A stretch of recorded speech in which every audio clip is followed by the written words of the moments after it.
નમસ્કાર, હું રાજ. આપ જોઈ રહ્યા છો સ્પાર્ક ટુડે ન્યૂઝ. કરજણ નગરપાલિકા વિસ્તારમાં રહેતા નાગરિકો માટે રાહતના સમાચાર સામે આવ્યા છે. ટૂંક સમયમાં શહેરના આશરે 10,000 ઘરોમાં ઘરેલું પીએનજી ગેસ કનેક્શનની સુવિધા ઉપલબ્ધ બનશે. ચૂંટણી દરમિયાન કરાયેલા વચનને સાકાર કરવા માટે કરજણના ધારાસભ્ય અક્ષય પટેલના હસ્તે આજે નગરપાલિકા ખાતે પીએનજી ગેસ લાઇનના કામનું વિધિવત ખાતમુહૂર્ત કરવામાં આવ્યું હતું. લોકસભાની ચૂંટણી પહેલાં પણ આ પ્રોજેક્ટનું ખાતમુહૂર્ત કરવામાં આવ્યું હતું, પરંતુ ટેકનિકલ કારણોસર કામગીરી શરૂ થઈ શકી નહોતી. ત્યારબાદ ધારાસભ્ય દ્વારા જિલ્લા સંકલન બેઠકમાં સતત રજૂઆતો કરવામાં આવતા હવે આ મહત્વાકાંક્ષી યોજનાને અંતે લીલી ઝંડી મળી છે. આ યોજના પૂર્ણ થયા બાદ કરજણના આશરે 10,000 પરિવારોને ઘર સુધી પીએનજી ગેસની સુવિધા મળશે, જેના કારણે નાગરિકોને વધુ સુરક્ષિત, સરળ અને અનુકૂળ ઇંધણ ઉપલબ્ધ બનશે.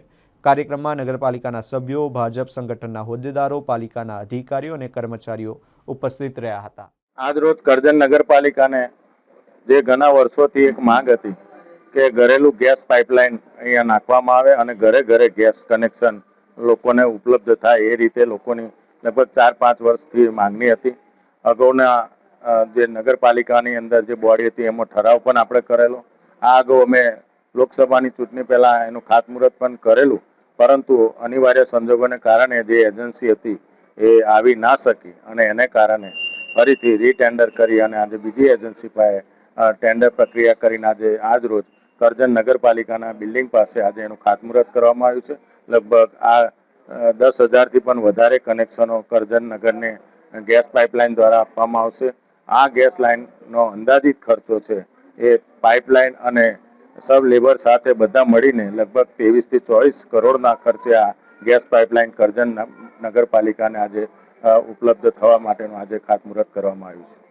સર, વાત કરવામાં આવે તો કરજણ અત્યારે વિકાસની હરણફાળ પડી રહ્યું છે. દિવસે દિવસે ટ્રાફિક એરિયા વધતું જાય છે, પરંતુ ચોમાસાની અંદર જે દ્રશ્ય જોયા કે નગરની અંદર ગટરોની સમસ્યા જેવું ભૂગર્ભ ગટર યોજના છે તે ઉભરાવાની સમસ્યા જોવા મળી છે. શું કહેવું સર? ગઈકાલે પણ ચીફ ઓફિસર અને અહીંના એન્જિનિયર શ્રી વિક્રમસિંહ એમની સાથે અમારે નગરપાલિકાના હોદ્દેદારો સાથે કાલે પણ મિટિંગ કરી અને આ સમસ્યા જે છે ડ્રેનેજ માટેની અવારનવાર અહીંયા જે ચોમાસા દરમિયાન જે ગટર ઉભરાય છે એને કારણે જે દિવસે ને દિવસે સોસાયટીઓ અને રહેણાંક વિસ્તારો દિવસે ને દિવસે વધતા જતા હોવાથી પમ્પિંગ સ્ટેશનો જે જૂના હતા એની જગ્યાએ નવા પમ્પિંગ સ્ટેશનો ઉપલબ્ધ થાય તો આ સમસ્યા હલ થાય ને લગભગ આવનારા દિવસોની અંદર વહેલી તકે આની દરખાસ્ત સરકારશ્રીમાં મોકલી અને જે ગેસ ગટરનો જે પ્રોબ્લેમ છે વહેલી તકે એને નિકાલ થાય એ રીતેની અમે પૂરેપૂરી તૈયારી સાથે સરકારશ્રીમાં રજૂઆત કરી અને આ જે સમસ્યા છે એનો હલ કરીશું.